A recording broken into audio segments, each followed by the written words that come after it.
Bulletin में आपका स्वागत है। आपके साथ मैं दीपेश परगले। खबरों की शुरुआत से पहले एक छोटी सी अपील आप लोगों से कि आप अपने घरों में रहें, सुरक्षित रहें और परिवार के साथ देश को भी सुरक्षित रखें। मध्य प्रदेश में कोरोना पॉजिटिव कई मामले सामने आ चुके हैं, जिसके बाद मरीजों की संख्या बढ़कर 989 हो गई है। वहीं प्रदेश के 26 जिलों में अब तक एक भी कोरोना का मामला सामने नहीं आया है। अलीराजपुर का जिक्र करें तो अलीराजपुर में एक जन शिक्षक की रिपोर्ट पॉजिटिव आई है, जिसके बाद प्रशासन अलर्ट मोड पर है। आपको बता दें कि अलीराजपुर में कोरोना का यह पहला मामला है। अब तक मध्य प्रदेश में 56 संक्रमित लोगों की मौत हो गई है। वहीं 67 लोग ठीक भी हो चुके हैं। इंदौर में सबसे ज्यादा 39 लोगों की मौत हुई है। वहीं यहां सबसे ज्यादा 586 पॉजिटिव मामले भी हैं।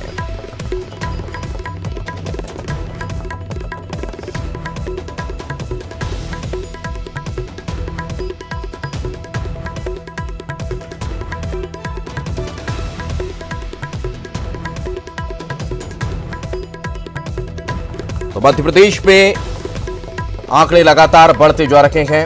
दिन ब दिन बढ़ते आंकड़े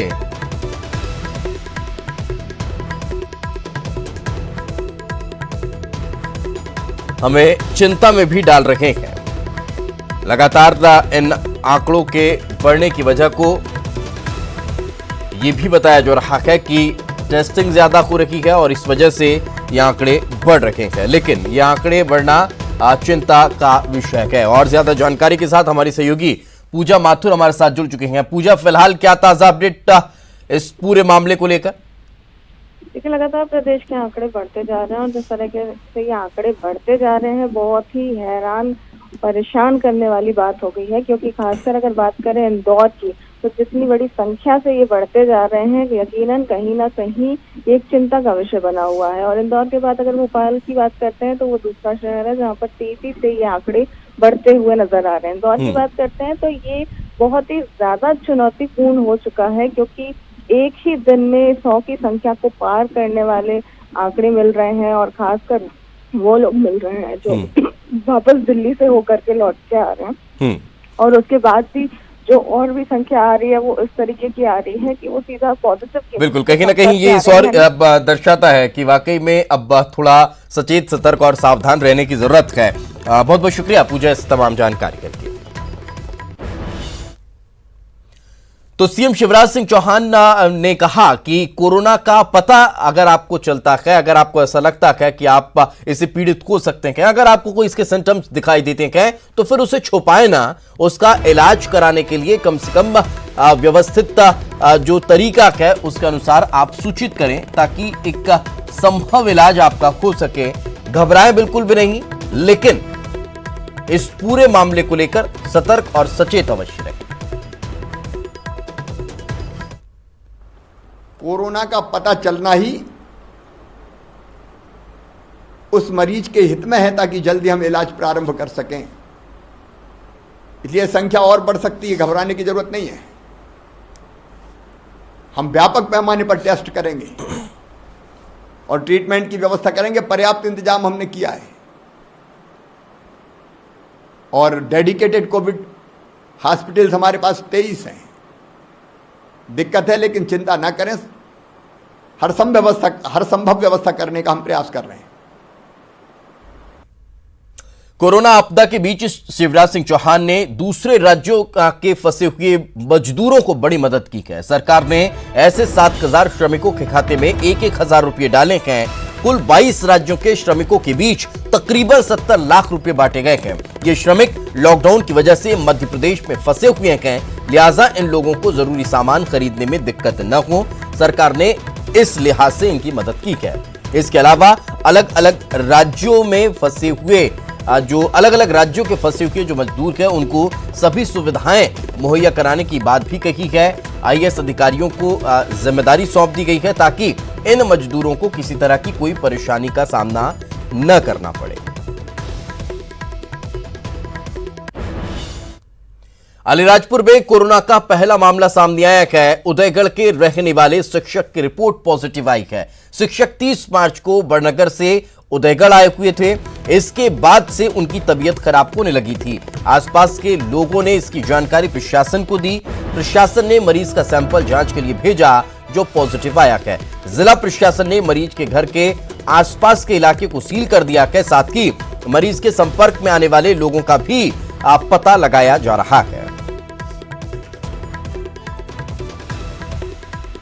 कस्बे में एक कोविड-19 पॉजिटिव केस आया है। उक्त व्यक्ति को ऑलरेडी हमने आइसोलेशन में हॉस्पिटल में रखा हुआ है और उसके कॉन्टैक्ट्स को हम क्वारंटाइन करवा के और जो भी एसओपी के अनुसार कार्रवाई है वो कर रहे हैं। मंदसौर में 5 कोरोना पॉजिटिव के मामले सामने आए हैं। 5 नए मामले सामने आने के बाद कुल 7 पॉजिटिव हो गए हैं। जो 5 नए मामले आए हैं उनमें एक 77 साल की महिला की मौत हो गई है। पिपलिया मंडी के पिपलिया पंथ इलाके की रहने वाली इस महिला की 3 दिन पहले ही मौत हुई है। महिला की मौत होने के बाद सभी 6 मरीजों का इलाज चल रहा है। आप सभी समझ गए होंगे कि अब जो अनाउंसमेंट करने का समय खत्म हो गया। अब आपको स्वयं को जागरूक होना है और आपको अपने घरों में रहना है। ऐसे अदृश्य दुश्मन से अपने को सतर्क रहना है और घबराने की कोई ज़रूरत नहीं है। अभी नए केसेस की जो रिपोर्ट आई है उसमें से 5 पॉजिटिव नए केसेज आए हैं। उसमें से एक महिला का जब सैंपल लिया गया था तो उस दिन शाम में उनकी डेथ हो गई थी। लॉकडाउन का उल्लंघन न करने वालों के खिलाफ 24 घंटे में भोपाल पुलिस ने तकरीबन 101 केस दर्ज किए हैं। भोपाल में 22 मार्च से अब तक लॉकडाउन के उल्लंघन के 1270 मामले सामने आ चुके हैं।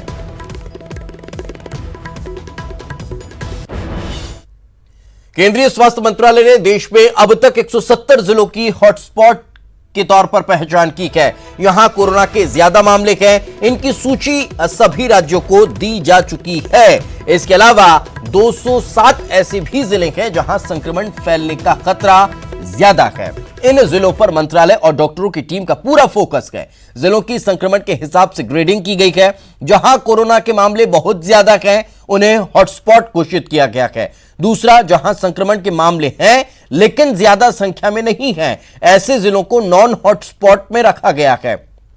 जिन जिलों में एक भी केस सामने नहीं आया उन्हें ग्रीन जोन में रखा गया है। यहां 15 मामले या उससे ज्यादा हैं, इन्हें क्लस्टर माना जा रहा है।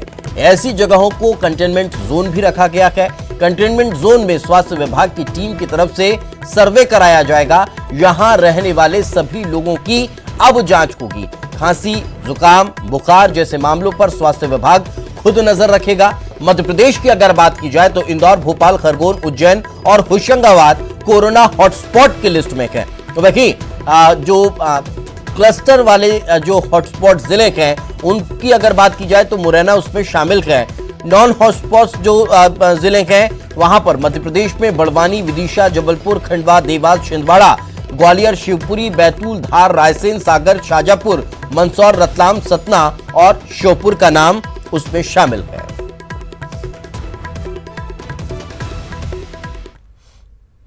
बात मुरैना की करते हैं, जहां से बड़ी खबर हम आपको बता देते हैं। लॉकडाउन में राशन न मिलने पर युवक ने जहर खा लिया है। गंभीर हालत में युवक का इलाज चल रहा है। युवक देवेंद्र राठौर कई दिनों से परेशान था। सिटी कोतवाली थाने इलाके का यह मामला बताया जा रहा है, जहां युवक ने यह बड़ा कदम उठाया है। भोपाल में लॉकडाउन के बीच अवैध तरीके से शराब बेचने का वीडियो सामने आया है। गांधीनगर थाने से महज 100 मीटर की दूरी पर अवैध तरीके से शराब की बिक्री की जा रही थी। शराब ठेके से शराब की सप्लाई की जा रही थी। इस दौरान शराब माफिया और पुलिस के बीच विवाद भी हुआ। वहीं शराब व्यापारी किशन कैमरे में भी कैद हुआ है। डिंडौरी में बैगा आदिवासियों पर लॉकडाउन का ज्यादा असर नहीं है। ज्यादातर यहां रहने वाले किसान हैं। इनका कहना है कि वो अपने घर में रह रहे हैं और खेती किसानी कर रहे हैं। हालांकि इनका कहना है कि बाजार नहीं लगने से ये लोग सब्जी नहीं बेच पा रहे, लेकिन कोई खास परेशानी इन लोगों को नहीं है।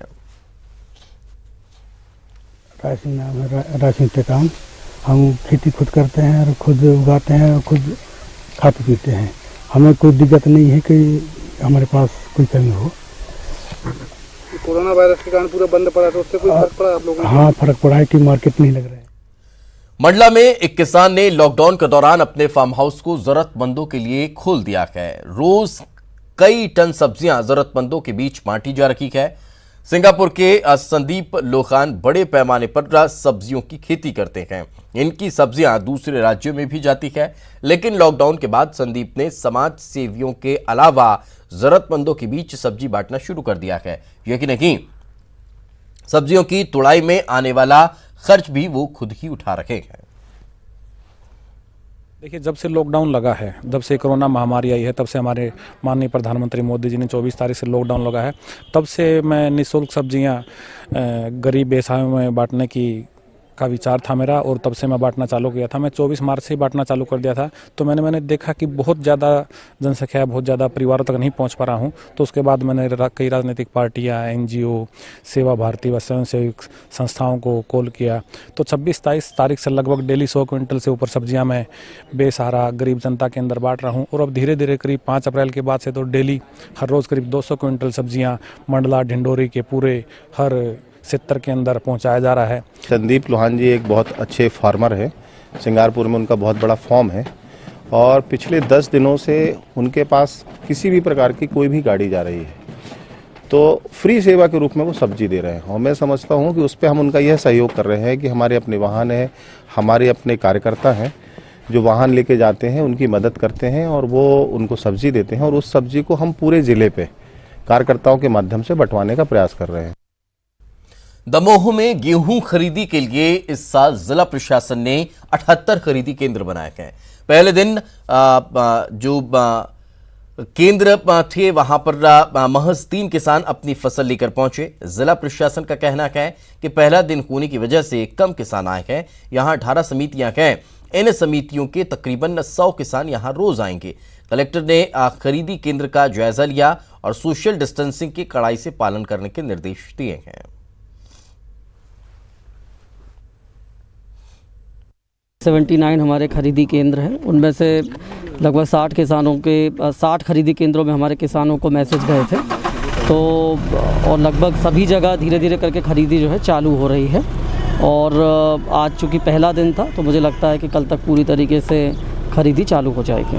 SMS की कैसी व्यवस्था सर? देखिए, SMS की ये व्यवस्था है कि जिन किसान भाइयों को SMS मिलेंगे उन्हीं को आना है, और जिनको जिस तारीख का SMS मिले उसी तारीख में आ रहा है। बल्कि अब की बार कोरोना को देखते हुए सुबह और शाम 2 पाली की व्यवस्था भी की गई है। हाँ सर, यदि ऐसा काम रहेगा तो परेशानी होगी। मतलब बीच बीच में शासन यदि अपने सिस्टम से तुलाई करे, मतलब थोड़ी तीव्र गति से करे, तो शायद पूरी हो पाएगी। यदि ऐसा काम चलेगा तो मतलब मुश्किल है, किसानों के लिए समस्या खड़ी होगी।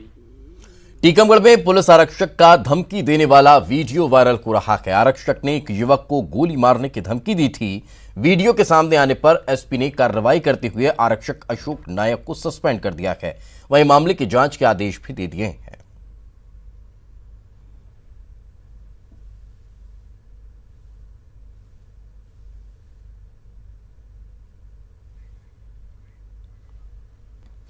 ब्रेक के बाद एक बार फिर आपका स्वागत है। 14 अप्रैल को मुंबई के बांद्रा रेलवे स्टेशन पर जो कुछ भी हुआ उससे पूरे देश में दहशत का माहौल है। वजह है कोरोना महामारी, जिसे मात देने के लिए लॉकडाउन को बढ़ाया गया है। लेकिन इस जंग में जीत के लिए सबसे जरूरी है फिलहाल घर लौटने की जिद को छोड़ देना, बांद्रा में हुई घटना को न दोहरा पाना। सारे सुझावों को ध्यान में रखते हुए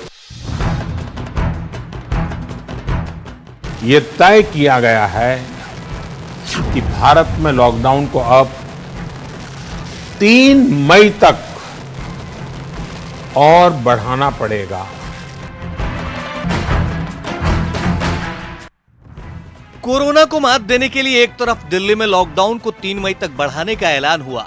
ऐलान के ठीक बाद मंगलवार को ही देखिए मुंबई के बांद्रा स्टेशन पर क्या हुआ। जिस सोशल डिस्टेंसिंग को सफल बनाने के लिए लॉकडाउन बढ़ाया गया, मुंबई के बांद्रा में उसका गला घोट दिया गया। सैकड़ों की तादाद में प्रवासी मजदूर बांद्रा स्टेशन के सामने सड़क पर उतर आए और घर पहुंचाने की जिद करने लगे। ये पहली बार नहीं हो रहा था। इससे पहले भी देश ने परेशान मजदूरों की ऐसी भीड़ देखी थी। फर्क थी तो बस जगह की। पहली तस्वीर मुंबई के बांद्रा स्टेशन की है, जबकि दूसरी तस्वीर दिल्ली के आनंद विहार की। दोनों जगह मजदूर परेशान थे। दोनों ही जगह सड़क पर उतरे लोग अपने घर जाना चाहते थे, लेकिन उसके लिए यह वक्त ठीक नहीं। ये साफ है कि हमने जो रास्ता चुना है आज की स्थिति में वही हमारे लिए सही है। सोशल डिस्टेंसिंग और लॉकडाउन का बहुत बड़ा लाभ देश को मिला है। जरा सोचिए, ऐसी भीड़ से सोशल डिस्टेंसिंग का क्या होगा? लॉकडाउन टूटेगा तो कैसे जीतेगा देश? यही हाल रहा तो फिर जीत जाएगा कोरोना। इसमें कोई शक नहीं कि विकट परेशानी है। काम ठप पड़ने की वजह से मजदूरों का हाल बेहाल है। भूख बेचैन कर रही है। परिजनों की चिंताएं खाई जा रही है। परदेश काटने को दौड़ रहा है। बावजूद इसके मजबूरी को समझिए। अगर ट्रेन चली तो कोरोना दौड़ पड़ेगा। सोशल डिस्टेंसिंग का सत्यानाश हो जाएगा। लॉकडाउन टूट जाएगा, महामारी फैल जाएगी। जरा सोचिए, देश में करोड़ों प्रवासी मजदूर हैं। ट्रेन की एक बोगी में कम से कम 72 लोग होंगे, यानी एक बार में सैकड़ों लोग सफर करेंगे। ऐसे में कोरोना का संक्रमण हुआ तो फिर सैकड़ों लोग शिकार बनेंगे। संक्रमितों के घर वाले भी इसकी जद में आ जाएंगे। इस तरह ये बीमारी गांव-गांव तक पहुंचेगी और कोरोना करोड़ों लोगों को अपना शिकार बनाएगा। यकीन मानिए, तब महाविनाश आएगा और कोई बच नहीं पाएगा। इसलिए देश हित में जहां हैं वहीं बने रहिए। अगर मजबूर हैं तो मदद मांगिए, लेकिन हर हाल में इस जानलेवा कोरोना को हराइए। Bureau report, news 18 network. Corona को लेकर कोई कंफ्यूजन न रखे और लोगों को सही और पूरी जानकारी मिले, इसी वजह से न्यूज़ 18 ने कोरोना कंट्रोल रूम तैयार किया है, जहां हम दर्शकों के मन में उठ रखे सवालों के जवाब अपने एक्सपर्ट और डॉक्टर के जरिए देने की कोशिश कर रहे हैं। इसी कड़ी में आज हमारे साथ मुंबई से जुड़ रखे हैं डॉक्टर निकुंज देसाई, जिन्होंने लोगों के सवालों के जवाब दिए और उनकी आशंकाओं को दूर किया।